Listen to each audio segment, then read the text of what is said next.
نعرہ لگاتے ہیں ہم اہل سنت، تاج شریعت، تاج شریعت۔ بسم اللہ الرحمن الرحیم۔ اللہ کے نام سے شروع جو بہت مہربان رحمت والا۔ سیرت مصطفیٰ صلی اللہ تعالی علیہ وسلم، پارٹ 7۔ مصنف شیخ الحدیث علامہ عبدالمصطفیٰ اعظمی رحمۃ اللہ تعالی علیہ۔ مضامین: حضور تاجدار دو عالم صلی اللہ تعالی علیہ وسلم کی مدنی زندگی، مسجد قباء، مسجد الجمعہ، حضرت ابو ایوب انصاری رضی اللہ تعالی عنہ کا مکان، حضرت عبداللہ بن سلام رضی اللہ تعالی عنہ کا اسلام، حضور کے اہل و عیال مدینہ شریف میں صلی اللہ تعالی علیہ وسلم ورضی اللہ تعالی عنہم، مسجد نبوی کی تعمیر، ازواج مطہرات رضی اللہ تعالی عنہن کے مکانات، مہاجرین کے گھر، حضرت عائشہ صدیقہ رضی اللہ تعالی عنہا کی رخصتی، اذان کی ابتدا، انصار و مہاجر بھائی بھائی رضی اللہ تعالی عنہم، یہودیوں سے معاہدہ، مدینہ شریف کے لیے دعا، حضرت سلمان فارسی مسلمان ہو گئے رضی اللہ تعالی عنہ، نمازوں کی رکعت میں اضافہ، 3 جاں نثاروں کی وفات، وصال مبارک۔ صفحہ 140 سے 156 تک، اور مضامین کو اردو اور انگلش میں ڈسکرپشن میں ضرور پڑھے۔ اے رضا، ہر کام کا ایک وقت ہے، دل کو بھی آرام ہو ہی جائے گا۔ صلی اللہ علی النبی الامی و آلہ صلی اللہ علیہ وسلم، صلاۃ و سلاما علیک یا رسول اللہ صلی اللہ تعالی علیہ وسلم۔ حضور تاجدار دو عالم صلی اللہ تعالی علیہ وسلم کی مدنی زندگی۔ تعالی اللہ، ذات مصطفیٰ کا حسن لافانی کے ایک جمع ہے جس میں تمام اوصاف امکانی، دعائے یونسی، خلق خلیلی، صبر ایوبی، جلال موسوی، زہد مسیحی، حسن کنعانی صلی اللہ تعالی علیہ وسلم۔ 6 باب، ہجرت کا پہلا سال، ہجری 1۔ مسجد قباء۔ قباء میں سب سے پہلا کام ایک مسجد کی تعمیر تھی۔ اس مقصد کے لیے آقائے کون و مکان صلی اللہ تعالی علیہ وسلم نے حضرت کلثوم بن حدم رضی اللہ تعالی عنہ کی ایک زمین کو پسند فرمایا جہاں خاندان عمرو بن عوف کی کھجوریں سکھائی جاتی تھے۔ اسی جگہ آقائے کون و مکان صلی اللہ تعالی علیہ وسلم نے اپنے مقدس ہاتھوں سے ایک مسجد کی بنیاد ڈالی۔ یہی وہ مسجد ہے جو آج بھی مسجد قباء کے نام سے مشہور ہے، اور جس کی شان میں قرآن کی یہ آیت نازل ہوئی: لَمَسْجِدٌ أُسِّسَ عَلَى التَّقْوَى مِنْ أَوَّلِ يَوْمٍ أَحَقُّ أَن تَقُومَ فِيهِ رِجَالٌ يُحِبُّونَ أَن يَتَطَهَّرُوا وَاللَّهُ يُحِبُّ الْمُطَّهِّرِينَ۔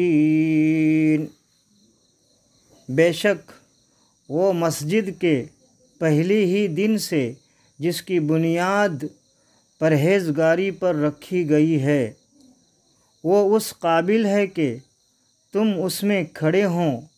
اس میں وہ لوگ ہیں کہ خوب ستھرا ہونا چاہتے ہیں اور ستھرے اللہ کو پیارے ہیں۔ 9واں سورہ سورہ توبہ، پارہ 11واں، یعتذرون،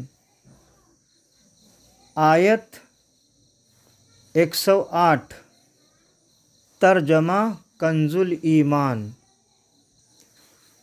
مصنف علیہ رحمہ کا ترجمہ یہ ہے: یقیناً وہ مسجد جس کی بنیاد پہلے ہی دن سے پرہیزگاری پر رکھی ہوئی ہے، وہ اس بات کی زیادہ حقدار ہے کہ آپ اس میں کھڑے ہوں۔ اس مسجد میں ایسے لوگ ہیں جن کو پاکی بہت پسند ہے اور اللہ تعالی پاک رہنے والوں سے محبت فرماتا ہے۔ اس مبارک مسجد کی تعمیر میں صحابہ کرام رضی اللہ تعالی عنہم کے ساتھ ساتھ خود آقا کون و مکان صلی اللہ تعالی علیہ وسلم بھی بنفس نفیس اپنے دست مبارک سے اتنے بڑے بڑے پتھر اٹھاتے تھے کہ ان کے بوجھ سے جسم نازک خم ہو جاتا تھا،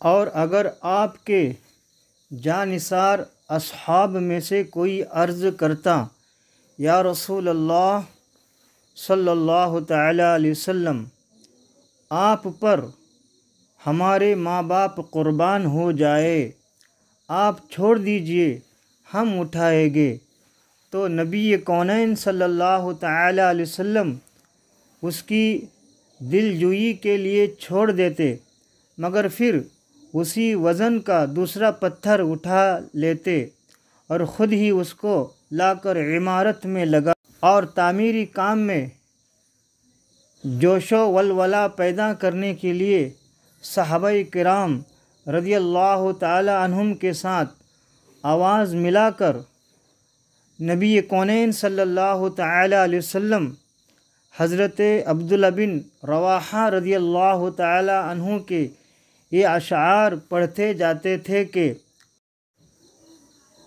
افلح من یعالج المسجد ویقرأ القرآن قائما وقائدا ولا یبیت اللیل عنہ راقدا۔ وہ کامیاب ہے جو مسجد تعمیر کرتا ہے اور اٹھتے بیٹھتے قرآن پڑھتا ہے اور سوتے ہوئے رات نہیں گزارتا۔ وفاء الوفا، جلد 1، صفحہ 180۔ مسجد الجمعہ، 14 یا 24 روز کے قیام میں مسجد قباء کی تعمیر فرما کر جمعہ کے دن آپ قباء سے شہر مدینہ کی طرف روانہ ہوئے۔ راستہ میں قبیلہ بنی سالم کی مسجد میں پہلا جمعہ آقا کون و مکان صلی اللہ تعالی علیہ وسلم نے پڑھا۔ یہی وہ مسجد ہے جو آج تک مسجد الجمعہ کے نام سے مشہور ہے۔ اہل شہر کو خبر ہوئی تو ہر طرف سے لوگ جذبات شوق میں مشتاقانہ استقبال کے لیے دوڑ پڑے۔ نبی کونین صلی اللہ تعالی علیہ وسلم کے دادا عبد المطلب کے ننہالی رشتہ دار بنو الجبار ہتھیار لگائے قباء سے شہر تک 2 رویا صفے باندھے مستانہ وار چل رہے تھے۔ آپ راستہ میں تمام قبائل کی محبت کا شکریہ ادا کرتے اور سب کو خیر و برکت کی دعائیں دیتے ہوئے چلے جا رہے تھے۔ شہر قریب آ گیا تو اہل مدینہ کے جوش و خروش کا یہ عالم تھا کہ پردہ نشین خواتین مکانوں کی چھتوں پر چڑھ گئے اور یہ استقبالیہ اشعار پڑھنے لگے کہ طلع البدر علینا من ثنیات الوداع وجب الشکر علینا ما دعا للہ داعی، ہم پر چاند طلوع ہو گیا وداع کی گھاٹیوں سے، ہم پر خدا کا شکر واجب ہے جب تک اللہ سے دعا مانگنے والے دعا مانگتے رہے۔ ایھا المبعوث فینا جئت بامر المطاع انت شرفت المدینہ مرحبا یا خیر داعی، اے وہ ذات گرامی جو ہمارے اندر مبعوث کیے گئے، آپ وہ دین لائے جو اطاعت کے قابل ہے، آپ نے مدینہ کو مشرف فرما دیا تو آپ کے لیے خوش آمدید ہے، اے بہترین دعوت دینے والے۔ فلبسنا ثوب یمن بعد تلفیق الرقاع فعلیک اللہ صلی ما سعی للہ ساعی، تو ہم لوگوں نے یمنی کپڑے پہنے، حالانکہ اس سے پہلے پیوند جوڑ جوڑ کر کپڑے پہنا کرتے تھے، تو آپ پر اللہ تعالیٰ اس وقت تک رحمت نازل فرمائے جب تک اللہ کے لیے کوشش کرنے والے کوشش کرتے رہے۔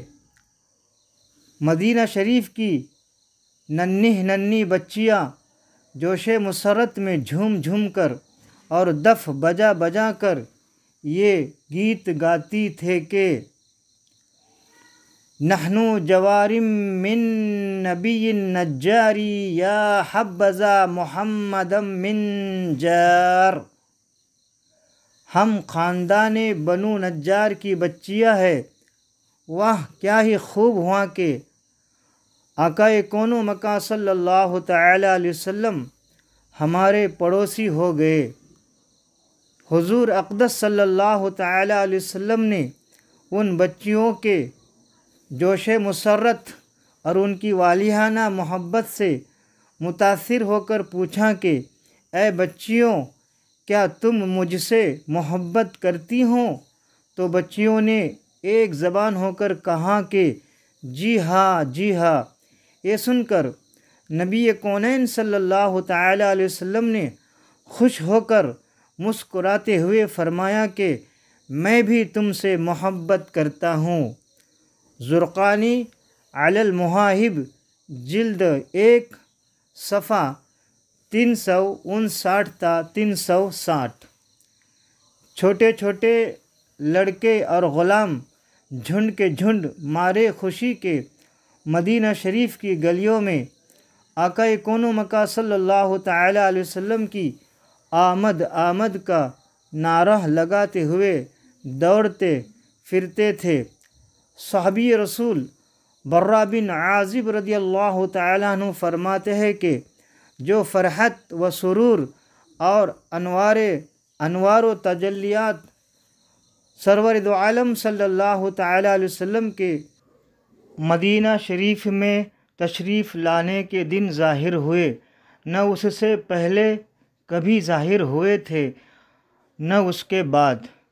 مدارج النبوہ جلد 2 صفحہ 65۔ ابو ایوب انصاری کا مکان رضی اللہ تعالی عنہ۔ تمام قبائل انصار جو راستہ میں تھے انتہائی جوش مسرت کے ساتھ اونٹنی کی مہار تھام کر عرض کرتے، یا رسول اللہ صلی اللہ تعالی علیہ وسلم، آپ ہمارے گھروں کو شرف نزول بخشے، مگر آپ ان سب محبین سے یہی فرماتے کہ میری اونٹنی کی مہار چھوڑ دو، جس جگہ خدا کو منظور ہوگا اسی جگہ میری اونٹنی بیٹھ جائے گی۔ چنانچہ جس جگہ آج مسجد نبوی شریف ہے اس کے پاس حضرت ابو ایوب انصاری رضی اللہ تعالی عنہ کا مکان تھا۔ اسی جگہ آقا کون و مکان صلی اللہ تعالی علیہ وسلم کی اونٹنی بیٹھ گئی اور حضرت ابو ایوب انصاری رضی اللہ تعالی عنہ آپ کی اجازت سے آپ کا سامان اٹھا کر اپنے گھر میں لے گئے اور فخر صادق صلی اللہ تعالی علیہ وسلم نے انہی کے مکان پر قیام فرمایا۔ حضرت ابو ایوب انصاری رضی اللہ تعالی عنہ نے اوپر کی منزل پیش کی، مگر فخر صادق صلی اللہ تعالی علیہ وسلم نے ملاقاتیوں کی آسانی کا لحاظ فرماتے ہوئے نیچے کی منزل کو پسند فرمایا۔ حضرت ابو ایوب انصاری رضی اللہ تعالیٰ عنہ دونوں وقت آپ کے لیے کھانا بھیجتے اور آپ کا بچا ہوا کھانا تبرک سمجھ کر میاں بیوی کھاتے۔ کھانے میں جہاں آقا کون و مکان صلی اللہ تعالی علیہ وسلم کی انگلیوں کا نشان پڑا ہوتا، حصول برکت کے لیے حضرت ابو ایوب انصاری رضی اللہ تعالیٰ عنہ اسی جگہ سے لقمہ اٹھاتے اور اپنے ہر قول و فعل سے بے پناہ ادب و احترام اور عقیدت و جانثاری کا مظاہرہ کرتے۔ ایک مرتبہ مکان کے اوپر کی منزل پر پانی کا گھڑا ٹوٹ گیا تو اس اندیشہ سے کہ کہیں پانی بہہ کر نیچے کی منزل میں نہ چلا جائے اور حضور رحمت عالم صلی اللہ تعالی علیہ وسلم کو کچھ تکلیف نہ ہو جائے، حضرت ابو ایوب انصاری رضی اللہ تعالیٰ عنہ نے سارا پانی اپنے لحاف میں خشک کر لیا۔ گھر میں یہی ایک لحاف تھا جو گیلا ہو گیا۔ رات بھر میاں بیوی نے سردی کھائی مگر رحمت دو عالم صلی اللہ تعالی علیہ وسلم کو ذرا برابر تکلیف پہنچ جائے یہ گوارہ نہ کیا۔ 7 مہینے تک حضرت ابو ایوب انصاری رضی اللہ تعالی عنہ نے اسی شان کے ساتھ حضور اقدس صلی اللہ تعالی علیہ وسلم کی میزبانی کا شرف حاصل کیا۔ جب مسجد نبوی اور اس کے آس پاس کے حجرے تیار ہو گئے تو جان دو عالم صلی اللہ تعالی علیہ وسلم ان حجروں میں اپنی ازواج مطہرات رضی اللہ تعالی عنہن کے ساتھ قیام پذیر ہو گئے۔ زرقانی علی المحائب جلد 1 صفحہ 357 وغیرہ۔ یمن کا بادشاہ طب اول اور حضرت ابو ایوب انصاری رضی اللہ تعالی عنہ آقا کون و مکان صلی اللہ تعالی علیہ وسلم سے 1000 سال پیشتر یعنی پہلے یمن کا بادشاہ طب اول حمیری تھا۔ ایک مرتبہ وہ اپنی سلطنت کے دورہ کو نکلا۔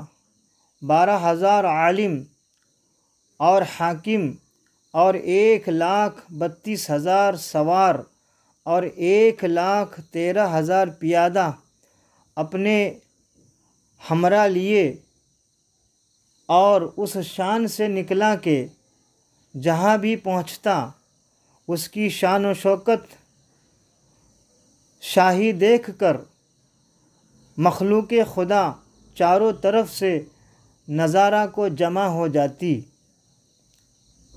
یہ بادشاہ جب دورہ کرتا ہوا مکہ معظمہ پہنچا تو اہل مکہ سے کوئی اسے دیکھنے نہ آیا۔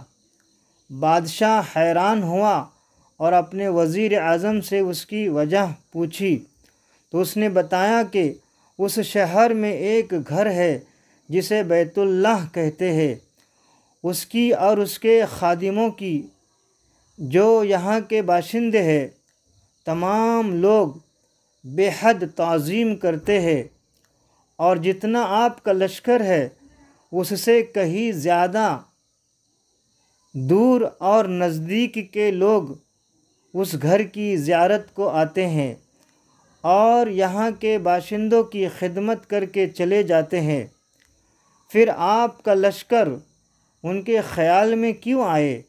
یہ سن کر بادشاہ کو غصہ آیا اور قسم کھا کر کہنے لگا کہ میں اس گھر کو کھدوا دوں گا اور یہاں کے باشندوں کو قتل کرواؤں گا۔ یہ کہنا تھا کہ بادشاہ کے ناک، منہ اور آنکھوں سے خون بہنا شروع ہو گیا اور ایسا بدبودار مادہ بہنے لگا کہ اس کے پاس بیٹھنے کی بھی کسی کو طاقت نہ رہی۔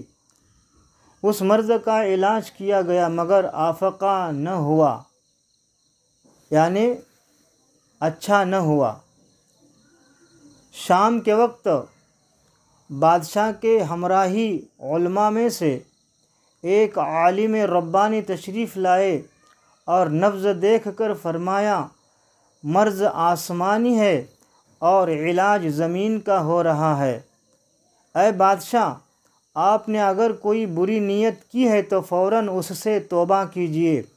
بادشاہ نے دل ہی دل میں بیت اللہ شریف اور خدام کعبہ کے متعلق اپنے ارادہ سے توبہ کی۔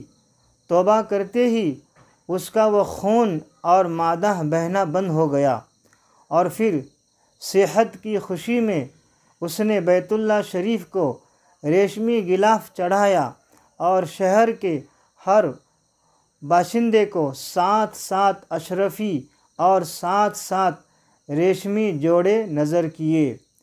پھر یہاں سے چل کر جب مدینہ منورہ پہنچا تو ہمراہی علماء نے جو کتب سماویہ کے عالم تھے وہاں کی مٹی کو سونگھا اور کنکریوں کو دیکھا اور نبی آخر الزماں صلی اللہ تعالی علیہ وسلم کی ہجرت گاہ کی جو علامتیں انہوں نے پڑھی تھے ان کے مطابق اس سرزمین کو پایا تو باہم عہد کر لیا کہ یعنی وعدہ کر لیا کہ ہم یہاں ہی مر جائیں گے مگر اس سرزمین کو نہ چھوڑیں گے۔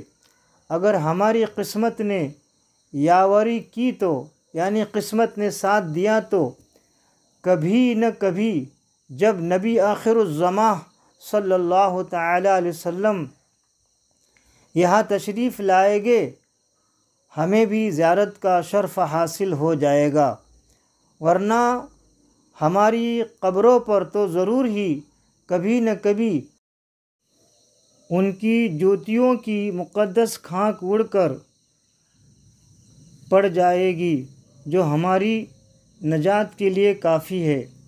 یہ سن کر بادشاہ نے ان عالموں کے واسطے 400 مکان بنوائے اور اس بڑے عالم ربانی کے مکان کے پاس حضور رحمت دو عالم صلی اللہ تعالی علیہ وسلم کی خاطر ایک 2 منزلہ عمدہ مکان تیار کرایا اور وصیت کر دی کہ جب آقا کون و مکان صلی اللہ تعالی علیہ وسلم تشریف لائے تو یہ مکان آپ کی آرام گاہ ہوگی، اور ان 400 علماء کی کافی مالی امداد بھی کی اور کہا کہ تم ہمیشہ یہی رہو، اور پھر اس بڑے عالم ربانی کو ایک خط لکھ دیا اور کہا کہ میرا یہ خط اسی نبی آخر الزماں صلی اللہ تعالی علیہ وسلم کی خدمت اقدس میں پیش کر دینا، اور اگر زندگی بھر تک تمہیں رحمت دو عالم صلی اللہ تعالی علیہ وسلم کی زیارت کا موقع نہ ملے تو اپنی اولاد کو وصیت کر دینا کہ نسلاً بعد نسلیں میرا یہ خط محفوظ رکھے حتیٰ کہ سرکار ابد قرار صلی اللہ تعالی علیہ وسلم کی خدمت میں پیش کیا جائے۔ یہ کہہ کر بادشاہ وہاں سے چل دیا اور وہ خط نبی کریم صلی اللہ تعالی علیہ وسلم کی خدمت میں 1000 سال بعد پیش ہوا۔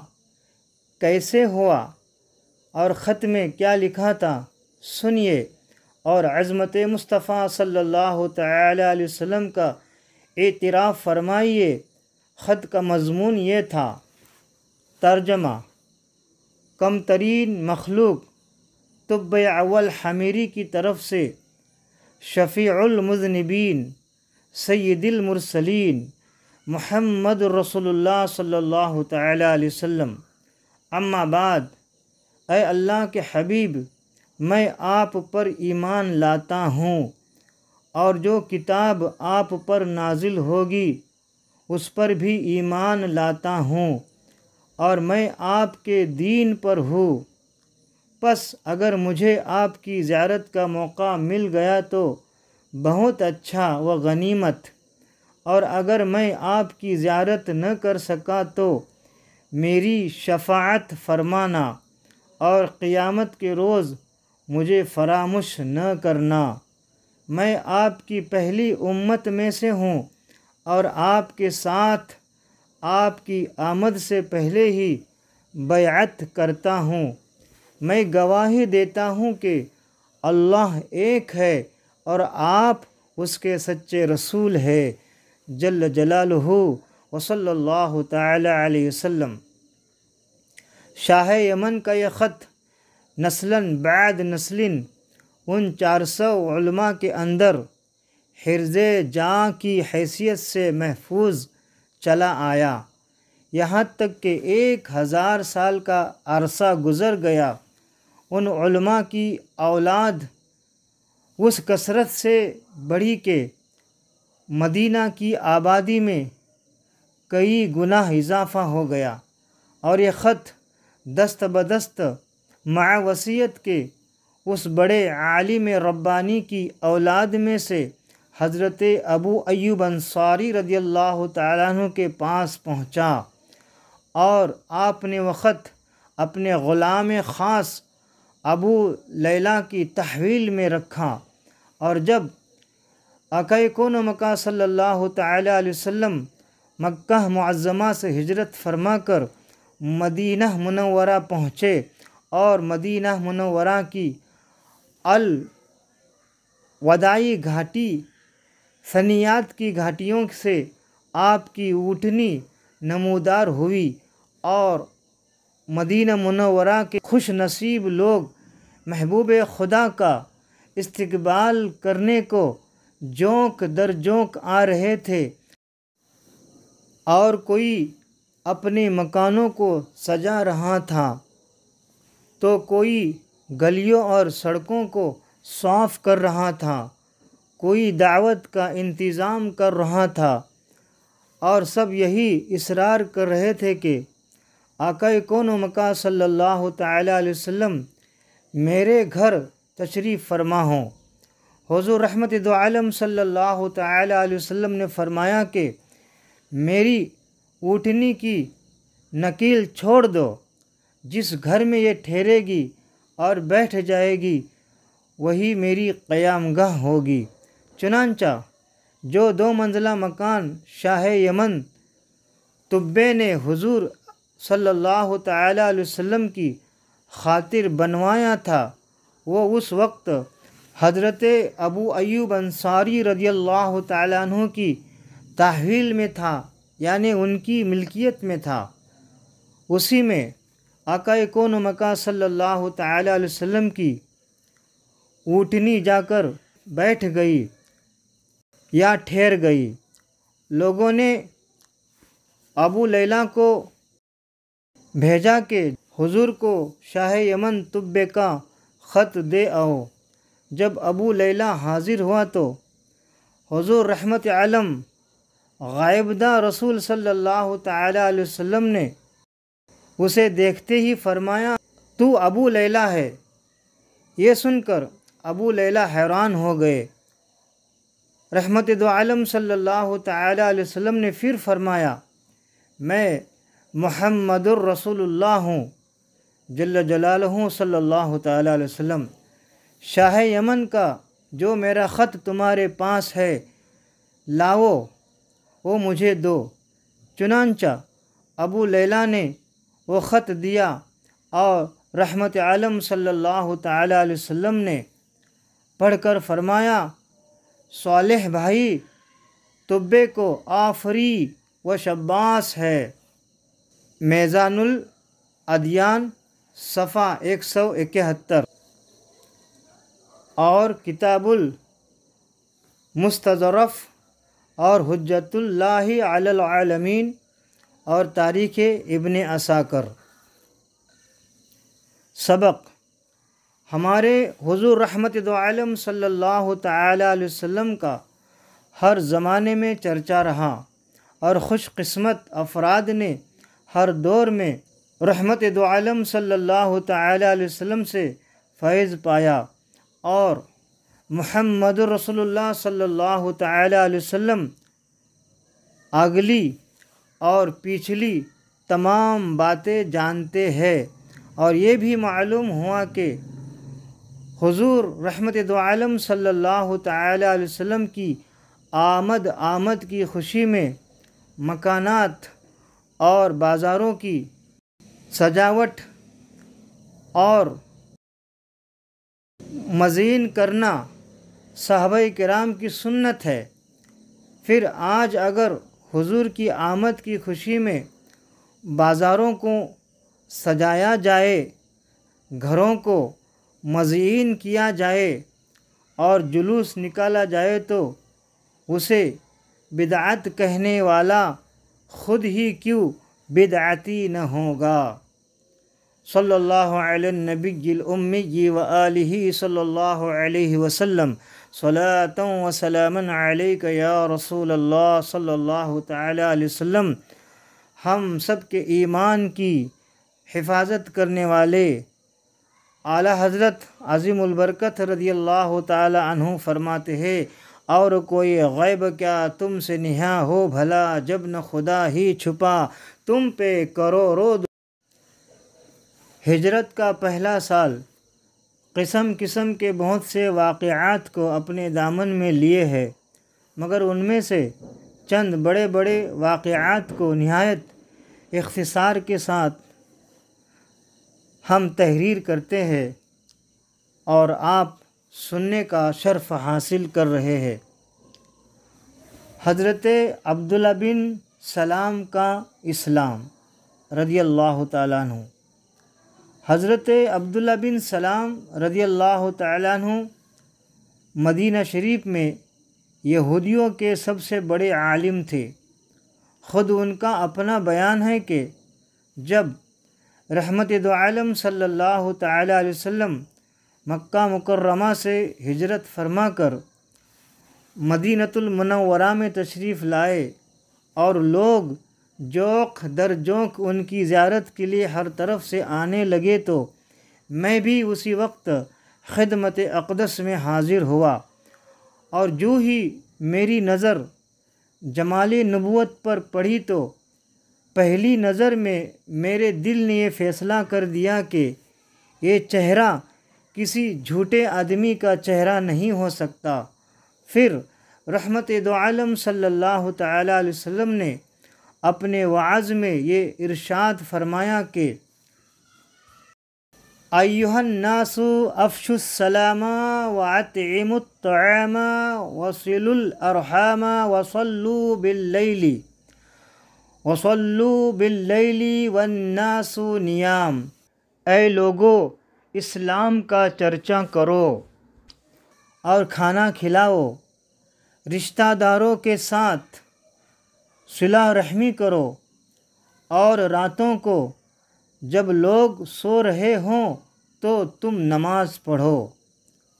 حضرت عبداللہ بن سلام فرماتے ہیں کہ میں نے رحمت دو عالم صلی اللہ تعالی علیہ وسلم کو ایک نظر دیکھا، اور آپ کے یہ چار بول میرے کان میں پڑے تو میں اس قدر متاثر ہو گیا کہ میرے دل کی دنیا ہی بدل گئی اور میں مشرف با اسلام ہو گیا۔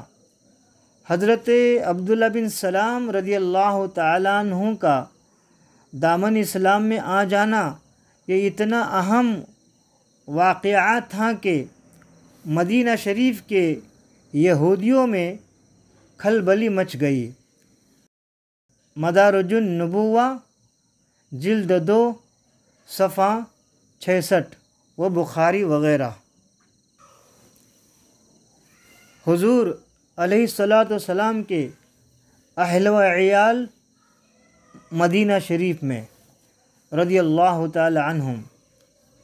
حضور اقدس صلی اللہ تعالی علیہ وسلم جب کہ ابھی حضرت ابو ایوب انصاری رضی اللہ تعالیٰ عنہ کے مکان ہی میں تشریف فرما تھے، آپ نے اپنے غلام حضرت زید بن رضی اللہ تعالیٰ عنہ اور حضرت ابو رافع رضی اللہ تعالیٰ عنہ کو 500 درہم اور 2 اونٹ دے کر مکہ مکرمہ بھیجا تاکہ یہ دونوں صاحبان اپنے ساتھ حضور رحمت دو عالم صلی اللہ تعالی علیہ وسلم کے اہل و عیال کو مدینہ شریف لائے۔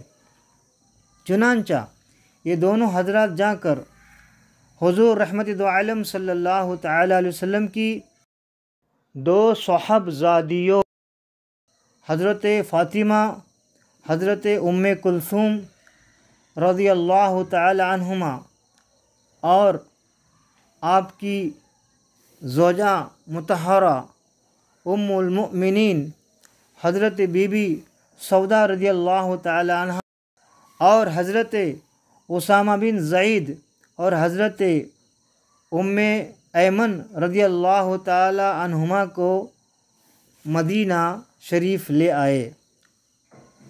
آپ کی صاحبزادی حضرت زینب رضی اللہ تعالی عنہ نہ آ سکے کیونکہ ان کے شوہر حضرت ابو العاص بن الربیع رضی اللہ تعالیٰ عنہ نے ان کو مکہ میں روک لیا، اور حضور رحمت عالم صلی اللہ تعالی علیہ وسلم کی ایک صاحبزادی حضرت بی بی رقیہ رضی اللہ تعالی عنہ اپنے شوہر حضرت عثمان غنی رضی اللہ تعالیٰ عنہ کے ساتھ حبشہ میں تھے۔ انہی لوگوں کے ساتھ حضرت ابوبکر صدیق رضی اللہ تعالیٰ عنہ کے فرزند حضرت عبداللہ رضی اللہ تعالیٰ عنہ بھی اپنے سب گھر والوں کو ساتھ لے کر مکہ مکرمہ سے مدینہ منورہ آ گئے۔ ان میں حضرت بی بی عائشہ رضی اللہ تعالیٰ عنہ بھی تھے۔ یہ سب لوگ مدینہ شریف آ کر پہلے حضرت حارثہ بن نعمان رضی اللہ تعالیٰ عنہ کے مکان پر ٹھہرے۔ مدارج النبوہ جلد 2 صفحہ 72۔ مسجد نبوی کی تعمیر۔ مدینہ شریف میں کوئی ایسی جگہ نہیں تھی جہاں مسلمان با جماعت نماز پڑھ سکے، اس لیے مسجد کی تعمیر نہایت ضروری تھی۔ حضور رحمت دو عالم صلی اللہ تعالی علیہ وسلم کی قیام گاہ کے قریب ہی بنو نجار کا ایک باغ تھا۔ آپ نے مسجد تعمیر کرنے کے لیے اس باغ کو قیمت دے کر خریدنا چاہا۔ ان لوگوں نے یہ کہہ کر کہا کہ یا رسول اللہ صلی اللہ تعالی علیہ وسلم، ہم خدا ہی سے اس کی قیمت اجر و ثواب لیں گے۔ مفت میں زمین مسجد کی تعمیر کے لیے پیش کر دی، لیکن چونکہ یہ زمین اصل میں 2 یتیموں کی تھی، آقا کون و مکہ صلی اللہ تعالی علیہ وسلم نے ان دونوں یتیم بچوں کو بلا بھیجا۔ ان یتیم بچوں نے بھی زمین مسجد کے لیے نظر کرنی چاہی، مگر سرکار دو عالم صلی اللہ تعالی علیہ وسلم نے اس کو پسند نہیں فرمایا، اس لیے حضرت ابوبکر صدیق رضی اللہ تعالیٰ عنہ کے مال سے آپ نے اس کی قیمت ادا فرما دی۔ مدارج النبوہ جلد 2 صفحہ 68۔ اس زمین میں چند درخت، کچھ کھنڈرات اور کچھ مشرکوں کی قبریں تھے۔ آقا کون و مکہ صلی اللہ تعالیٰ علیہ وسلم نے درختوں کے کاٹنے اور مشرکین کی قبروں کو کھود کر پھینک دینے کا حکم دیا۔ پھر زمین کو ہموار کر کے خود آپ نے اپنے دست مبارک سے مسجد کی بنیاد ڈالی اور کچی اینٹوں کی دیوار اور کھجور کے ستونوں پر کھجور کی پتیوں سے چھت بنائی جو بارش میں ٹپکتی تھی۔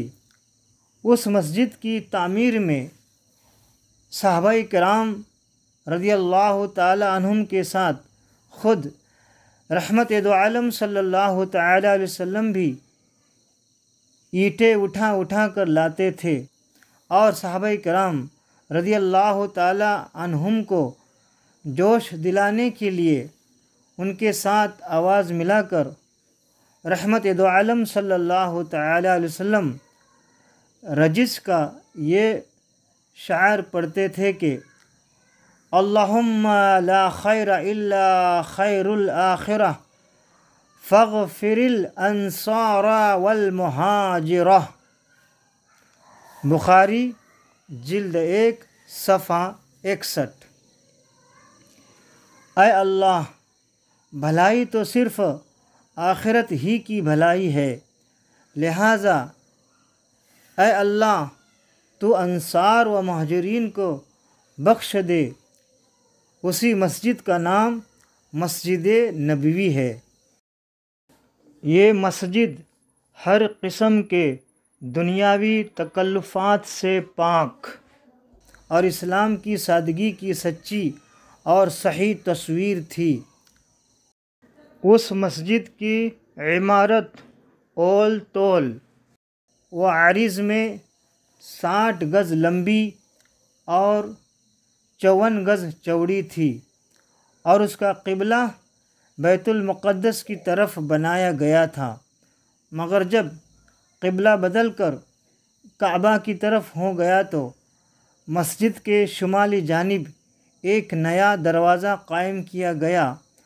اس کے بعد مختلف زمانوں میں مسجد نبوی کی جدید و توسیع ہوتی رہی۔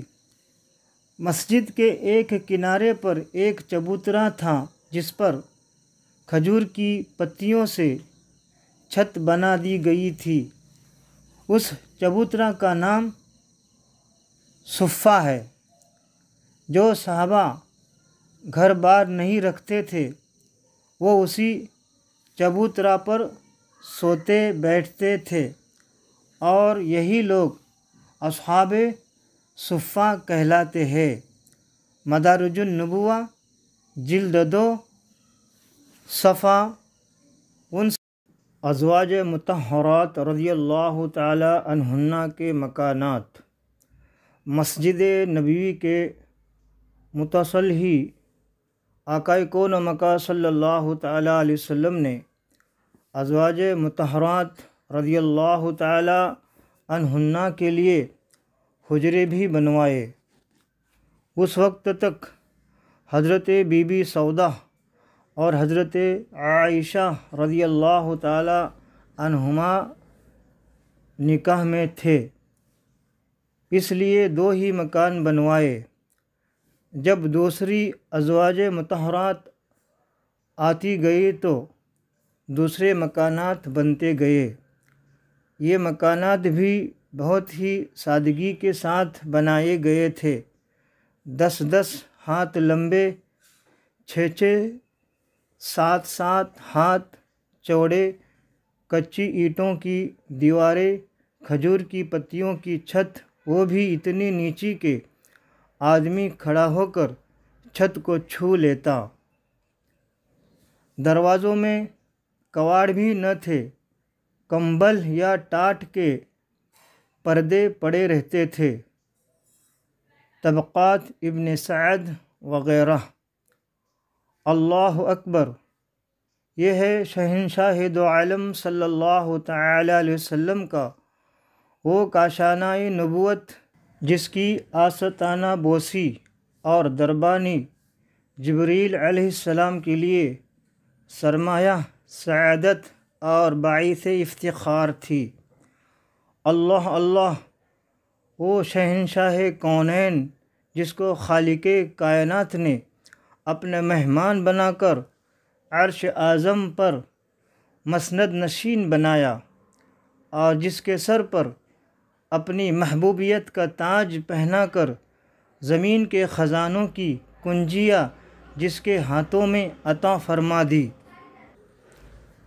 اعلی حضرت مجدد و دین و ملت امام احمد رضا رضی اللہ تعالی عنہ فرماتے ہیں، ان کے ہاتھ میں ہر کنجی ہے، ان کے ہاتھ میں ہر کنجی ہے، مالک کل کہلاتے یہ ہے صلی اللہ تعالی علیہ وسلم۔ اور جس کو کائنات عالم میں قسم قسم کے تصرفات کا مختار بنا دیا، جس کی زبان کا ہر فرمان کن کی کنجی ہے۔ اعلیٰ حضرت عظیم البرکت رضی اللہ تعالی عنہ فرماتے ہیں، وہ زباں جس کو سب کن کی کنجی کہے، اس کی نافذ حکومت پہ لاکھوں سلام۔ جس کی نگاہ کرم کے ایک اشارہ نے ان لوگوں کو جن کے ہاتھوں میں اونٹوں کی مہر رہتی تھی، انہیں اقوام عالم کی قسمت کی لغام عطا فرما دی۔ مجدد و دین و ملت اعلی حضرت رضی اللہ تعالی عنہ فرماتے ہیں، جس طرف اٹھ گئی دم میں دم آ گیا، اس نگاہ عنایت پہ لاکھوں سلام۔ اللہ اکبر، وہ تاجدار رسالت جو سلطان دارین اور شہنشاہ کونین ہے، اس کی حرم سراں کا یہ عالم، اے سورج بول، اے چاند بتا، تم دونوں نے اس زمین کے بے شمار چکر لگائے ہیں، مگر کیا تمہاری آنکھوں نے ایسی سادگی کا کوئی منظر کبھی بھی اور کہیں بھی دیکھا ہے؟ اعلی حضرت عظیم البرکت رضی اللہ تعالیٰ عنہ فرماتے ہیں، مالک کونین ہے، گو پاس کچھ رکھتے نہیں، دونوں جہان کی نعمتیں ان کے خالی ہاتھ میں صلی اللہ تعالی علیہ وسلم۔ مہاجرین کے گھر، مہاجرین جو اپنا سب کچھ مکہ میں چھوڑ کر مدینہ شریف چلے گئے تھے، ان لوگوں کی سکونت کے لیے بھی آقا کون و مکان صلی اللہ تعالی علیہ وسلم نے مسجد نبوی قرب و جوار میں انتظام فرمایا۔ انصار نے بہت بڑی قربانی دی کہ نہایت فراخ دلی کے ساتھ اپنے مہاجر بھائیوں کے لیے اپنے مکانات اور زمینیں دی، اور مکانوں کی تعمیرات میں ہر قسم کی امداد بہم پہنچائی، جس سے مہاجرین کی آباد کاری میں بڑی سہولت ہو گئی۔ سب سے پہلے جس انصاری نے اپنا مکان آقا کون و مکان صلی اللہ تعالی علیہ وسلم کو بطور ہبہ کے نظر کیا، اس خوش نصیب کا نام نامی حضرت حارثہ بن نعمان رضی اللہ تعالی عنہ ہے۔ چنانچہ ازواج مطہرات کے مکانات حضرت حارثہ بن نعمان ہی کی زمین میں بنائے گئے رضی اللہ تعالی عنہ۔ حضرت عائشہ رضی اللہ تعالی عنہا کی رخصتی، حضرت بی بی عائشہ رضی اللہ تعالی عنہا کا آقا کون و مکان صلی اللہ تعالی علیہ وسلم سے نکاح تو ہجرت سے قبل ہی یعنی پہلے ہی مکہ میں ہو چکا تھا، مگر ان کی رخصتی ہجرت کے پہلے ہی سال مدینہ شریف میں ہوئی۔ آقا کون و مکان صلی اللہ تعالی علیہ وسلم نے ایک پیالہ دودھ سے لوگوں کی دعوت ولیمہ فرمائی۔ مدارج النبوہ جلد 2 صفحہ 70۔ اذان کی ابتدا۔ مسجد نبوی کی تعمیر تو مکمل ہو گئی، مگر لوگوں کو نمازوں کے وقت جمع کرنے کا کوئی ذریعہ نہیں تھا جس سے نماز باجماعت کا انتظام ہوتا۔ اس سلسلہ میں آقا کون و مکان صلی اللہ تعالیٰ علیہ وسلم نے صحابہ کرام رضی اللہ تعالیٰ عنہم سے مشورہ فرمایا۔ بعض نے نمازوں کے وقت آگ جلانے کا مشورہ دیا، بعض نے ناقوس بجانے کی رائے دی، مگر آقا کون و مکان صلی اللہ تعالیٰ علیہ وسلم نے غیر مسلموں کے ان طریقوں کو پسند نہیں فرمایا۔ حضرت عمر رضی اللہ تعالی عنہ نے یہ تجویز پیش کی کہ ہر نماز کے وقت کسی آدمی کو بھیج دیا جائے جو پوری مسلم آبادی میں نماز کا اعلان کر دے۔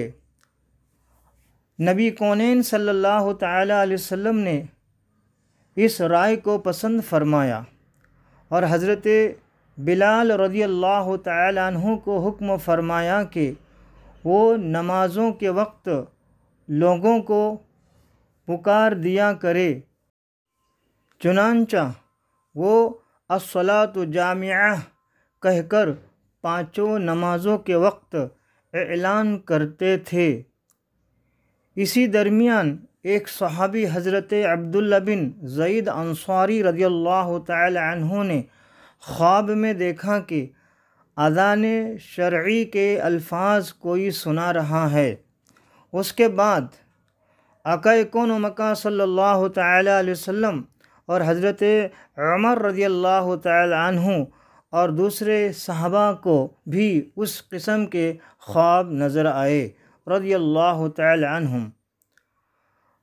نبی کونین صلی اللہ تعالی علیہ وسلم نے اس کو من جانب اللہ یعنی اللہ کے جانب سے سمجھ کر قبول فرمایا، اور حضرت عبداللہ بن زید رضی اللہ تعالی عنہ کو حکم دیا کہ تم بلال کو اذان کے کلمات سکھا دو کیونکہ وہ تم سے زیادہ بلند آواز ہے۔ چنانچہ اسی دن سے شرعی اذان کا طریقہ جو آج تک جاری ہے اور قیامت تک جاری رہے گا شروع ہو گیا۔ زرقانی جلد 2 صفحہ 376 و بخاری۔ انصار و مہاجر بھائی بھائی۔ حضرات مہاجرین چونکہ انتہائی بے سر و سامانی کی حالت میں بالکل خالی ہاتھ اپنے اہل و عیال کو چھوڑ کر مدینہ شریف آئے تھے، اس لیے پردیس میں مفلسی کے ساتھ وحشت و بیگانگی اور اپنے اہل و عیال کی جدائی کا صدمہ محسوس کرتے تھے۔ اس میں شک نہیں کہ انصار نے ان مہاجرین کی مہمان نوازی اور دل جوئی میں کوئی کسر نہیں اٹھا رکھی، لیکن مہاجرین دیر تک دوسروں کے سہارے زندگی بسر کرنا پسند نہیں کرتے تھے، کیونکہ وہ لوگ ہمیشہ سے اپنے دست و بازو کی کمائی کھانے کے عادی تھے۔ اس لیے ضرورت تھی کہ مہاجرین کی پریشانی کو دور کرنے اور ان کے لیے مستقل ذریعہ معاش مہیا کرنے کے لیے کوئی انتظام کیا جائے۔ اس لیے آقا دو جہاں صلی اللہ تعالی علیہ وسلم نے خیال فرمایا کہ انصار و مہاجرین میں رشتہ اخوت بھائی چارہ قائم کر کے ان کو بھائی بھائی بنا دیا جائے، تاکہ مہاجرین کے دلوں سے اپنی تنہائی اور بے کسی کا احساس دور ہو جائے اور ایک دوسرے کے مددگار بن جانے سے مہاجرین کے ذریعہ معاش کا مسئلہ بھی حل ہو جائے۔ چنانچہ مسجد نبوی کی تعمیر کے بعد ایک دن آقائے دو جہاں صلی اللہ تعالی علیہ وسلم نے حضرت انس بن مالک رضی اللہ تعالی عنہ کے مکان میں انصار و مہاجرین کو جمع فرمایا۔ اس وقت تک مہاجرین کی تعداد 45 یا 50 تھی۔ نبی کونین صلی اللہ تعالی علیہ وسلم نے انصار کو مخاطب کر کے فرمایا کہ یہ مہاجرین تمہارے بھائی ہے۔ پھر مہاجرین و انصار میں سے دو شخص کو بلا کر فرماتے گئے کہ یہ اور تم بھائی بھائی ہو۔ آقا کونین صلی اللہ تعالی علیہ وسلم کے ارشاد فرماتے ہی یہ رشتہ اخوت بالکل حقیقی بھائی جیسا رشتہ بن گیا۔ چنانچہ انصار نے مہاجرین کو ساتھ لے جا کر اپنے گھر کی ایک ایک چیز سامنے لا کر رکھ دی اور کہہ دیا کہ آپ ہمارے بھائی ہیں، اس لیے ان سب سامانوں میں آدھا آپ کا اور آدھا ہمارا ہے۔ حد ہو گئی کہ حضرت سعد بن ربیع انصاری جو حضرت عبد الرحمن بن عوف مہاجر کے بھائی قرار پائے تھے، ان کی 2 بیویاں تھے۔ حضرت سعد بن ربیع انصاری رضی اللہ تعالیٰ عنہ نے حضرت عبد الرحمن بن عوف رضی اللہ تعالیٰ عنہ سے کہا کہ میری ایک بیوی جسے آپ پسند کرے میں اس کو طلاق دے دوں اور آپ اس سے نکاح کر لے۔ اللہ اکبر! اس میں شک نہیں کہ انصار کا یہ ایثار ایک ایسا بے مثال شاہکار ہے کہ اقوام عالم کی تاریخ میں اس کی مثال مشکل سے ہی ملے گی۔ مگر مہاجرین نے کیا طرز عمل اختیار کیا کہ یہ بھی ایک قابل تقلید تاریخی کارنامہ ہے۔ حضرت سعد بن ربیع انصاری رضی اللہ تعالیٰ عنہ کی اس مخلصانہ پیشکش کو سن کر حضرت عبد الرحمن بن عوف رضی اللہ تعالیٰ عنہ نے شکریہ کے ساتھ یہ کہا کہ اللہ تعالیٰ یہ سب مال و متاع اور اہل و عیال آپ کو مبارک فرمائے، مجھے تو آپ صرف بازار کا راستہ بتا دیجئے۔ انہوں نے مدینہ شریف کے مشہور بازار قینقاع یا قینقاع کا راستہ بتا دیا۔ حضرت عبد الرحمن بن عوف رضی اللہ تعالیٰ عنہ بازار گئے اور کچھ گھی کچھ پنیر خرید کر شام تک بیچتے رہے۔ اسی طرح روزانہ وہ بازار جاتے رہے اور تھوڑے ہی عرصہ میں وہ کافی مالدار ہو گئے اور ان کے پاس اتنا سرمایہ جمع ہو گیا کہ انہوں نے شادی کر کے اپنا گھر بسا لیا۔ جب یہ بارگاہ رسالت میں حاضر ہوئے تو آقا کون و مکان صلی اللہ تعالی علیہ وسلم نے دریافت فرمایا کہ تم نے بیوی کو کتنا مہر دیا؟ عرض کیا کہ 5 درہم برابر سونا۔ ارشاد فرمایا کہ اللہ تعالیٰ تمہیں برکتیں عطا فرمائے، تم دعوت ولیمہ کرو اگرچہ ایک بکری ہی ہو۔ بخاری باب الولیمہ ولو بشہ صفحہ 777 جلد 2۔ اور رفتہ رفتہ حضرت عبد الرحمن بن عوف رضی اللہ تعالیٰ عنہ کی تجارت میں اتنی خیر و برکت اور ترقی ہوئی کہ خود ان کا قول ہے کہ میں مٹی کو چھو دیتا ہوں تو سونا بن جاتی ہے۔ منقول ہے کہ ان کا سامان تجارت 700 اونٹوں پر لد کر آتا تھا، اور جس دن مدینہ شریف میں ان کا تجارتی سامان پہنچتا تھا تو تمام شہر میں دھوم مچ جاتی تھی۔ اسد الغابہ جلد 3 صفحہ 314۔ حضرت عبد الرحمن بن عوف رضی اللہ تعالیٰ عنہ کی طرح دوسرے مہاجرین نے بھی دکانیں کھول لے۔ حضرت ابوبکر صدیق رضی اللہ تعالیٰ عنہ کپڑے کی تجارت کرتے تھے۔ حضرت عثمان غنی رضی اللہ تعالیٰ عنہ کی نقہ کے بازار میں کھجوروں کی تجارت کرنے لگے۔ حضرت عمر رضی اللہ تعالیٰ عنہ بھی تجارت میں مشغول ہو گئے۔ دوسرے مہاجرین نے بھی چھوٹی بڑی تجارتیں شروع کر دی۔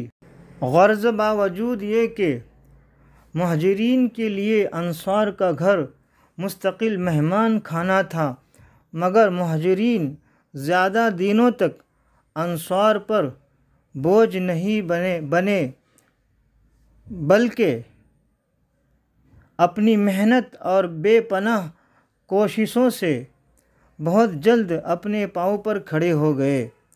مشہور مورخ اسلام حضرت علامہ ابن عبد البر رحمۃ اللہ تعالی علیہ کا قول ہے کہ یہ عقد مواخہ بھائی چارہ کا معاہدہ تو انصار و مہاجرین کے درمیان ہوا، اس کے علاوہ ایک خاص عقد مواخہ مہاجرین کے درمیان بھی ہوا، جس میں آقا کون و مکان صلی اللہ تعالی علیہ وسلم نے ایک مہاجر کو دوسرے مہاجر کا بھائی بنا دیا۔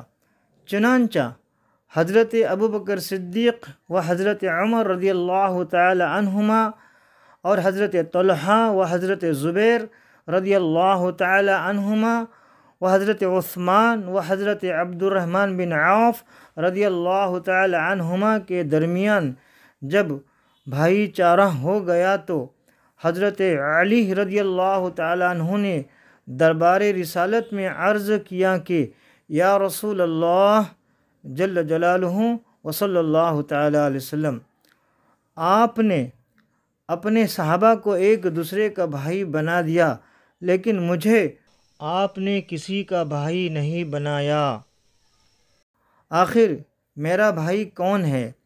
تو نبی کونین صلی اللہ تعالی علیہ وسلم نے ارشاد فرمایا کہ انت اخی فی الدنیا والآخرہ، یعنی تم دنیا اور آخرت میں میرے بھائی ہو۔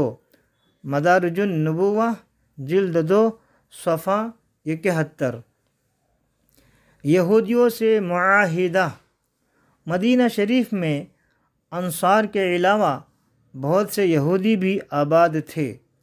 ان یہودیوں کے 3 قبیلے بنو قینقہ یا قینقہ، بنو نذیر و قریظہ مدینہ شریف کے اطراف میں آباد تھے اور نہایت مضبوط محلات اور مستحکم قلعے بنا کر رہتے تھے۔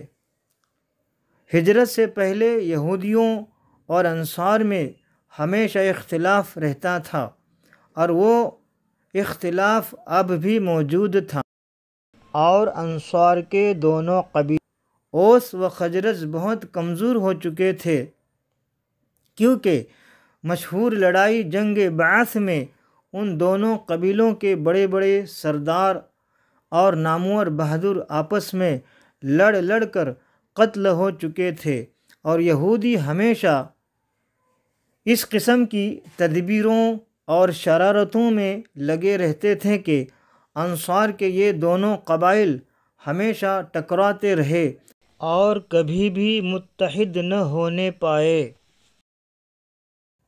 ان وجوہات کی بنا پر آقا کون و مکان صلی اللہ تعالی علیہ وسلم نے یہودیوں اور مسلمانوں کے آئندہ تعلقات کے بارے میں ایک معاہدہ کی ضرورت محسوس فرمائی، تاکہ دونوں فریق امن و سکون کے ساتھ رہیں اور آپس میں کوئی تصادم اور ٹکراؤ نہ ہونے پائے۔ چنانچہ آقا کون و مکان صلی اللہ تعالی علیہ وسلم نے اور یہود کو بلا کر معاہدہ کی ایک دستاویز لکھوائی جس پر دونوں فریقوں کے دستخط ہو گئے۔ اس معاہدہ کی دفعات کا خلاصہ حسب ذیل ہے۔ نمبر 1، خون بہا، جان کے بدلے جو مال دیا جاتا ہے، اور فدیہ، قیدی کو چھڑانے کے بدلے جو رقم دی جاتی ہے۔ خون بہا اور فدیہ کا جو طریقہ پہلے سے چلا آتا تھا اب بھی وہ قائم رہے گا۔ نمبر 2، یہودیوں کو مذہبی آزادی حاصل رہے گی، ان کے مذہبی رسوم میں کوئی دخل اندازی نہیں کی جائے گی۔ نمبر 3، یہودی اور مسلمان باہم دوستانہ برتاؤ رکھیں گے۔ نمبر 4، یہودی یا مسلمانوں کو کسی سے لڑائی پیش آئے گی تو ایک فریق دوسرے کی مدد کرے گا۔ نمبر 4، اگر مدینہ شریف پر کوئی حملہ ہوگا تو دونوں فریق مل کر حملہ آور کا مقابلہ کریں گے۔ نمبر 6، کوئی فریق قریش اور ان کے مددگاروں کو پناہ نہیں دے گا۔ نمبر 7، کسی دشمن سے اگر ایک فریق صلح کرے گا تو دوسرا فریق بھی اس مصالحت میں شامل ہوگا، لیکن مذہبی لڑائی اس سے مستثنیٰ رہے گی۔ سیرت ابن ہشام جلد 4 صفحہ 501 تا 502۔ مدینہ شریف کے لیے دعا۔ چونکہ مدینہ شریف کی آب و ہوا اچھی نہ تھی، یہاں طرح طرح کی وبائیں اور بیماریاں پھیلتی رہتی تھیں، اس لیے کثرت سے مہاجرین بیمار ہونے لگے۔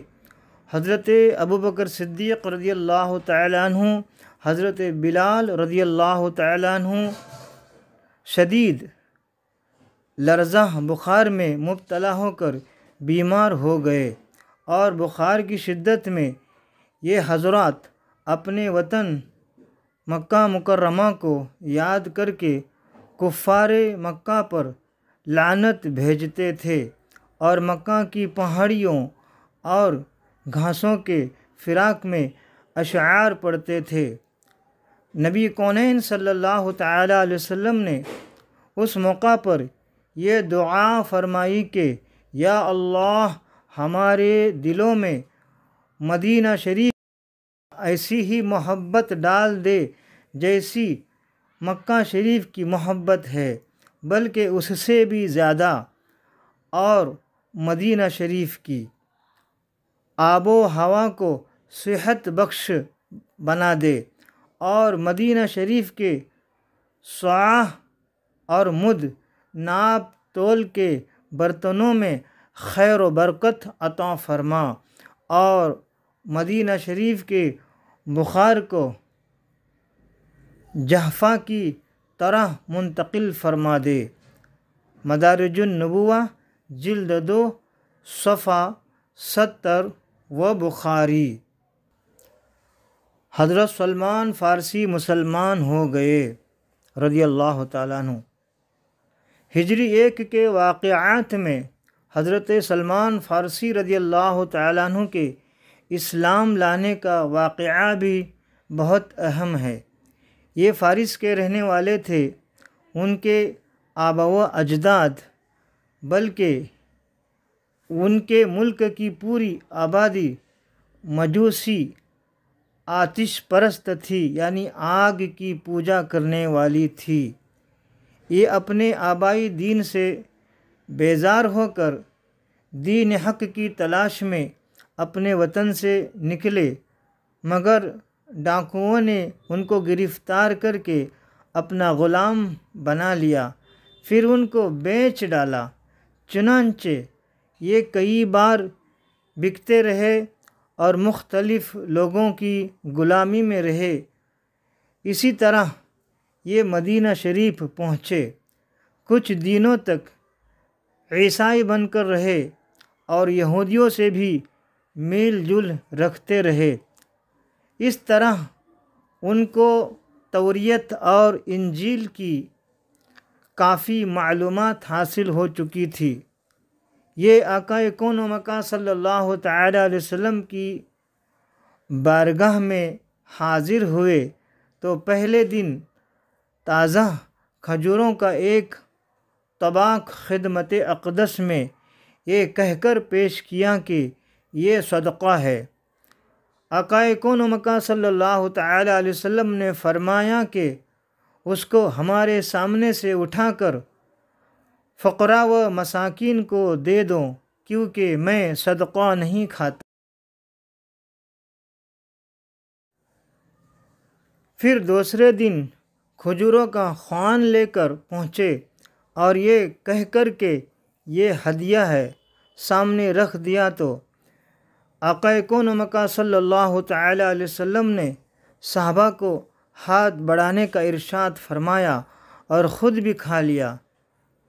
اس درمیان میں حضرت سلمان فارسی رضی اللہ تعالیٰ عنہ نے نبی کونین صلی اللہ تعالی علیہ وسلم کے دونوں شانوں کے درمیان جو نظر ڈالی تو مہر نبوت کو دیکھ لیا، چونکہ یہ تورات و انجیل میں نبی آخر الزمان کی نشانیاں پڑھ چکے تھے، اس لیے فوراً ہی اسلام قبول کر لیا۔ مدارج النبوہ جلد 2 صفحہ 71 وغیرہ۔ نمازوں کی رکعت میں اضافہ۔ اب تک فرض نمازوں میں صرف 2 ہی رکعتیں تھے، مگر ہجرت کے سال اول ہی میں جب آقا کون و مکان صلی اللہ تعالی علیہ وسلم مدینہ تشریف لائے تو ظہر و عصر و عشاء میں 4 لیکن سفر کی حالت میں اب بھی وہی 2 رکعتیں قائم رہے۔ اسی کو سفر کی حالت میں نمازوں میں قصر کہتے ہیں۔ مدارج النبوہ جلد 2 صفحہ 71۔ 3 جاں نثاروں کی وفات۔ 3 جاں نثاروں کی وفات۔ اس سال حضرت صحابہ کرام رضی اللہ تعالیٰ عنہم میں سے 3 نہایت ہی شاندار اور جاں نثار حضرات نے وفات پائی، یعنی ان کا وصال مبارک ہوا، جو در حقیقت اسلام کے سچے جاں نثار اور بہت ہی بڑے معین و مددگار تھے۔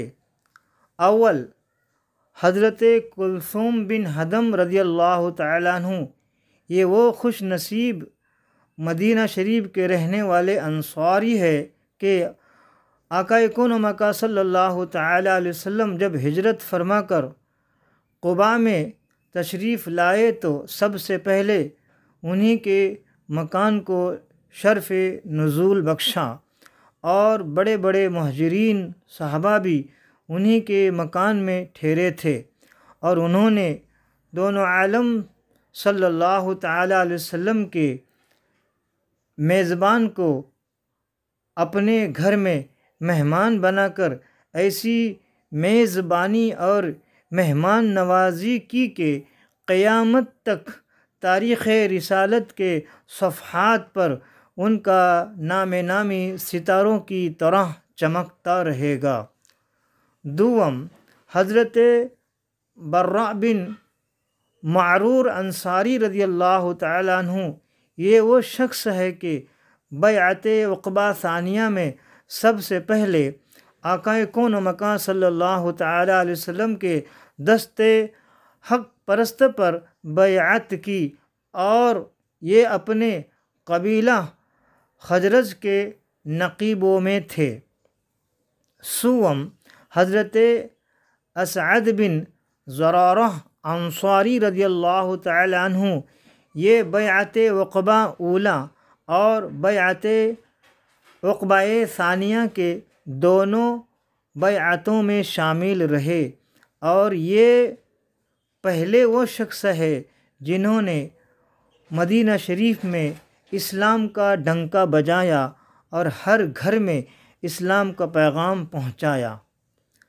جب مذکورہ بالا تینوں معززین صحابہ نے وفات پائی تو منافقین اور یہودیوں نے اس کی خوشی منائی اور آقا کون و مکان صلی اللہ تعالیٰ علیہ وسلم کو طعنہ دینا شروع کیا کہ اگر یہ پیغمبر ہوتے تو اللہ تعالیٰ ان کو یہ صدمات کیوں پہنچاتا۔ خدا کی شان کے ٹھیک اسی زمانے میں کفار کے دو بہت ہی بڑے بڑے سردار بھی مر کر مردار ہو گئے۔ ایک عاص بن وائل سہمی جو حضرت عمرو بن العاص صحابی رضی اللہ تعالیٰ عنہ فاتح مصر کا باپ تھا۔ دوسرا ولید بن مغیرہ جو حضرت خالد سیف اللہ صحابی رضی اللہ تعالیٰ عنہ کا باپ تھا۔ روایت ہے کہ ولید بن مغیرہ جاں کنی کے وقت بہت ہی زیادہ بے چین ہو کر تڑپنے اور بے قرار ہو کر رونے لگا اور فریاد کرنے لگا تو ابو جہل نے پوچھا کہ چچا جان آخر آپ کی بے قراری اور اس گریہ زاری کی کیا وجہ ہے؟ تو ولید بن مغیرہ بولا کہ میرے بھتیجے میں اس لیے اتنی بے قراری سے رو رہا ہوں کہ مجھے اب یہ ڈر ہے کہ میرے بعد مکہ میں محمد صلی اللہ تعالیٰ علیہ وسلم کا دین پھیل جائے گا۔ یہ سن کر ابو سفیان نے تسلی دی اور کہا کہ چچا آپ ہرگز اس کا غم نہ کرے، میں ضامن ہوتا ہوں کہ میں دین اسلام کو مکہ میں نہیں پھیلنے دوں گا۔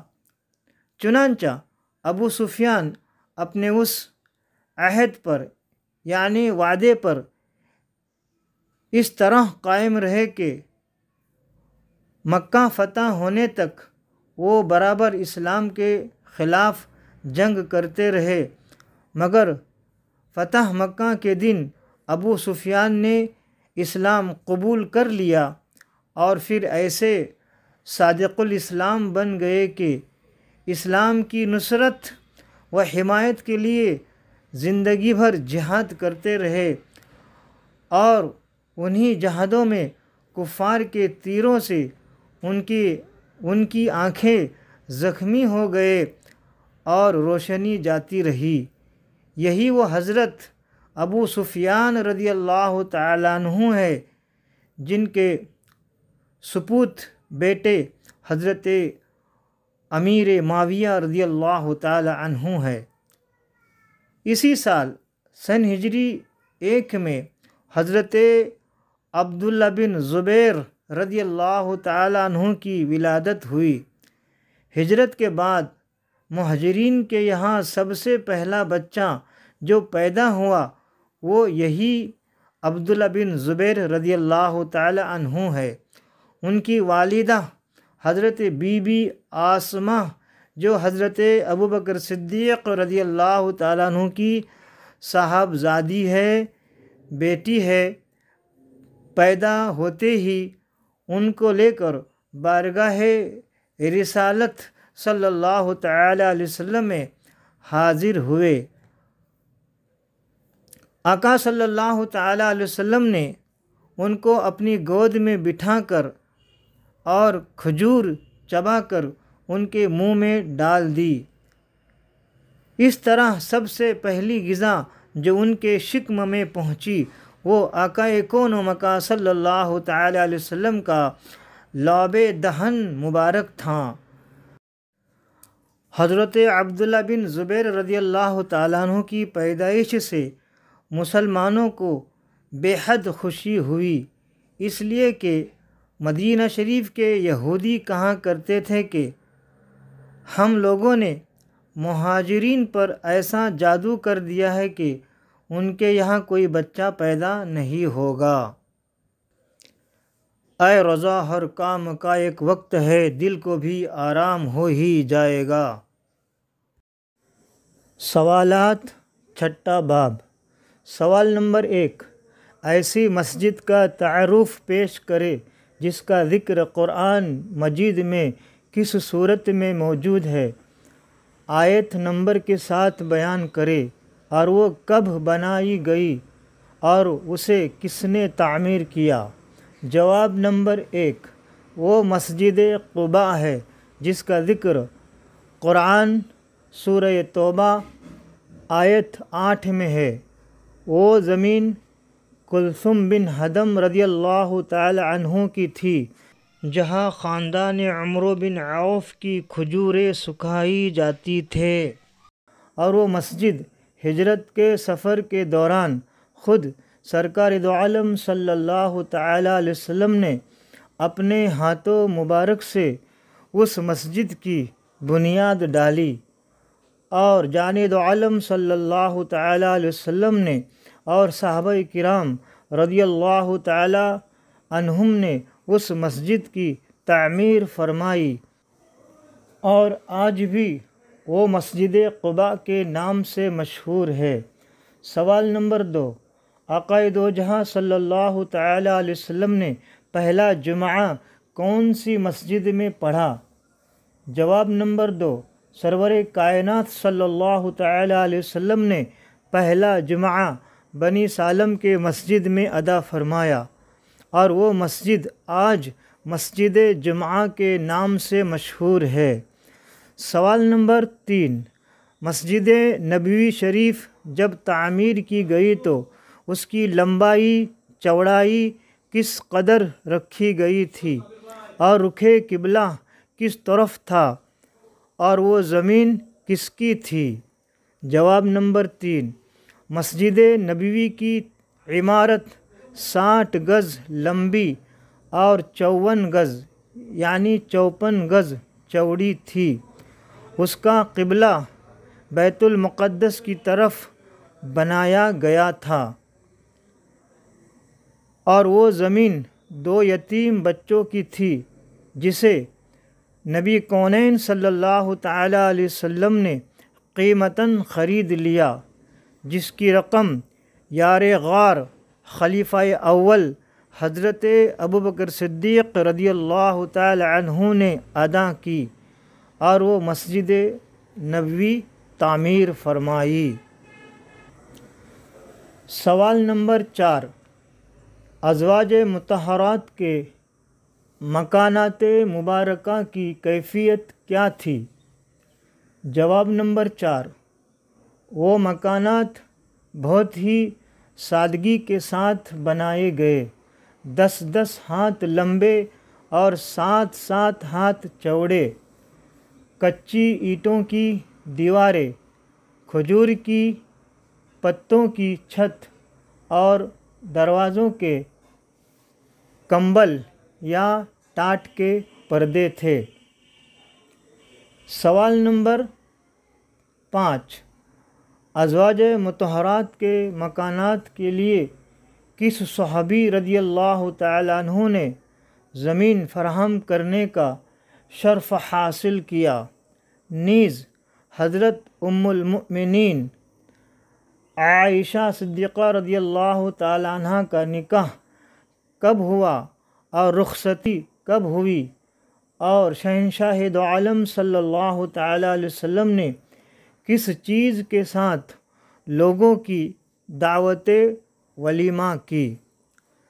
جواب نمبر 5، وہ زمین اس خوش نصیب صحابی کی تھی جس کا نام نامی اسم گرامی حضرت حارثہ بن نعمان رضی اللہ تعالی عنہ ہے، اور انہوں نے وہ زمین تحفتاً سرکار دو عالم صلی اللہ تعالی علیہ وسلم کو دی، اور حضرت ام المؤمنین حضرت عائشہ صدیقہ رضی اللہ تعالی عنہ کا نکاح 6 برس کی عمر شریف میں اعلان نبوت کے 10ویں سال ماہ شوال المکرم ہجرت کے 3 سال پہلے مکہ معظمہ میں ہوا، اور رخصتی ہجرت کے دوسرے سال مدینہ شریف میں ہوئی، اور دعوت ولیمہ 1 پیالہ دودھ سے کی گئی۔ سوال نمبر 6، جب رحمت دو عالم صلی اللہ تعالی علیہ وسلم نے انصار و مہاجرین کو بھائی بھائی بنایا، حضرت سعد بن ربیع انصاری رضی اللہ تعالی عنہ نے حضرت عبد الرحمن بن عوف رضی اللہ تعالیٰ عنہ کی خدمت میں کیا کیا چیزیں پیش کی، نیز حضرت عبد الرحمن بن عوف رضی اللہ تعالی عنہ نے کیا عرض کی، تفصیل بیان کرے۔ جواب نمبر 6، حضرت سعد بن ربیع انصاری رضی اللہ تعالی عنہ نے اپنا آدھا سامان اور اپنی 2 بیویاں حضرت عبد الرحمن بن عوف رضی اللہ تعالیٰ عنہ کے خدمت میں پیش کی، اور عرض کی آدھا سامان آپ لے، اور میری 2 بیویوں میں سے آپ جسے پسند کرے میں اسے طلاق دوں گا، آپ اس سے نکاح کرے۔ مگر حضرت عبد الرحمن بن عوف رضی اللہ تعالی عنہ نے سعد بن ربیع رضی اللہ تعالی عنہ سے فرمایا، آپ کا سامان، آپ کی 2 بیویاں آپ کو مبارک ہوں، بس مجھے بازار کا راستہ بتا دیجئے۔ جب وہ بازار میں گئے اور تجارت شروع کی تو تجارت میں اللہ تعالیٰ نے اتنی برکت عطا فرمائی کہ انہوں نے مکان بھی بنا لیا، نکاح بھی کیا، اور بڑے مالدار بھی ہو گئے رضی اللہ تعالی عنہ۔ سوال نمبر 7، اذان کی ابتدا کیسے اور کہاں ہوئی، پوری تفصیل بیان کرے۔ جواب نمبر 7، اذان کی ابتدا مدینہ شریف میں ہوئی۔ اذان کے شرعی الفاظ حضرت عبداللہ بن زید انصاری رضی اللہ تعالیٰ عنہ نے خواب میں سنے، اور اس کے بعد اور اس قسم کے خواب آقا و مولا اور خلیفہ دوم حضرت عمر فاروق اعظم اور دوسرے صحابہ کرام نے دیکھے صلی اللہ تعالی علیہ وسلم ورضی اللہ تعالی عنہم۔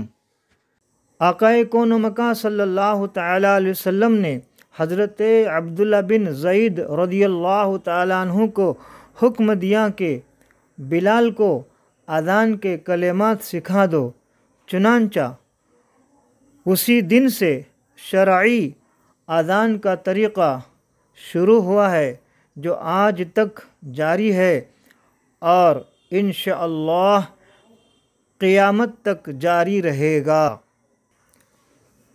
سوال نمبر 8، مہاجرین صحابہ کس چیز کو پسند کرتے تھے؟ جواب، مہاجرین یعنی ہجرت کر کے مدینہ شریف آنے والے صحابہ خود ذریعہ معاش تلاش کرنا اور انصار صحابہ کے لیے بوجھ نہ بننا پسند کرتے تھے رضی اللہ تعالی عنہم۔ سوال نمبر 9، مدینہ شریف میں مہاجرین کے یہاں سب سے پہلے جو بچہ پیدا ہوا اس کا نام بیان کرے اور ان کے والد اور والدہ کا نام بیان کرے۔ جواب نمبر 9، مدینہ شریف میں مہاجرین کے یہاں جو بچہ سب سے پہلے پیدا ہوا اس کا نام حضرت عبداللہ، والد کا نام حضرت زبیر اور والدہ کا نام حضرت آسماء تھا رضی اللہ تعالی عنہم۔ سوال نمبر 10، مدینہ شریف میں سب سے پہلے کون سے 3 جان نثار نقیبوں کا انتقال و وصال مبارک ہوا اور منافقین اور یہودیوں نے خوشی منائی تو ان کے بھی اسی سال 2 بہت بڑے سردار بھی مر کر ڈھیر ہو گئے، نام بیان کرے۔ جواب نمبر 10، وہ 3 خوش نصیب نقیب ہے۔ نمبر 1 کلثوم بن حدم، نمبر 2 براء بن معرور انصاری، نمبر 3 حضرت اسعد بن زرارہ انصاری رضی اللہ تعالی عنہم، جن کے انتقال پر یہودیوں نے اور منافقین نے خوشی منائی تھی، اور کفار کے 2 بڑے سردار، ان کا نام یہ ہے۔ نمبر 1 عاص بن وائل سہمی، نمبر 2 ولید بن مغیرہ، مر کر ڈھیر ہو گئے، جس سے منافقین اور یہودیوں کی خوشی غارت ہو گئی۔ صلح کلی دعوتی ٹی وی تصویری والوں سے کچھ بھی نہ سنے اور نہ ان کی کتابیں پڑھے۔ 15ویں صدی کے دوسرے مجدد اعظم حضور تاج الشریعہ رضی اللہ تعالی عنہ فرماتے ہیں، زندگی یہ نہیں ہے کسی کے لیے، زندگی ہے نبی کی نبی کے لیے، نا سمجھ مرتے ہیں زندگی کے لیے، جینا مرنا ہے سب کچھ نبی کے لیے۔ چاندنی 4 دن ہے سبھی کے لیے، ہے صدا چاند عبد النبی کے لیے، انت فیہم کے دامن میں منکر بھی ہے، ہم رہے عشرت دائمی کے لیے۔ مسلک اعلیٰ حضرت سلامت رہے، ایک پہچان دین نبی کے لیے، مسلک اعلیٰ حضرت پہ قائم رہو، زندگی دی گئی ہے اسی کے لیے۔ صلح کلی نبی کا نہیں سنیو، سنی مسلم ہے سچا نبی کے لیے۔ اختر قادری خلد میں چل دیا، اختر قادری خلد میں چل دیا، خلد واہ ہے ہر یک قادری کے لیے، خلد واہ ہے ہر یک قادری کے لیے۔ صلی اللہ تعالی علیہ وسلم ورضی اللہ تعالی عنہ۔